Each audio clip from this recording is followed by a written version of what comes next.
Hal-hazırda çox önəmli bir fərqindəlik yaşadım. Yəni bir seansdan çıxdım və bir şeyi anladım. Artıq neçənci dəfədir ki, bu təkrarlanır deyə. Mənim üçün bir ilk deyil. Bir insanı sevmək üçün özünüzü sevməməyə məcbur deyilsiniz. Bəzən insanlar elə absurd şeyləri nümunə olaraq gətirirlər ki, hə mən onu sevdiyimə görə özümdən keçdim, bunu elədim, onu elədim və s. Yəni özünüzə niyə sevgi göstərmirsiniz, öz hisslərinizin niyə qayğısına qalmırsınız sualına isə mən qarşımdakı insanı sevirəm axı olur cavab.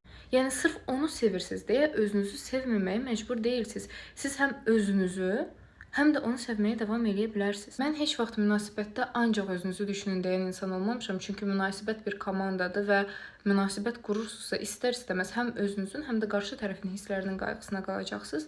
Amma ikinizin də hisslərinizin qayğısına qalacaqsınız. Ancaq qarşı tərəfin yox. Sizin qarşı tərəfə göstərdiyiniz sevginin dəyəri özünüzə dediyiniz yoxların sayı ilə ölçülmür. Bunu onsuz da sizə həyat da göstərir, münasibət də göstərir. Bu davranışın nəticəsində sizə verilən dəyər də onsuz da bunu göstərir.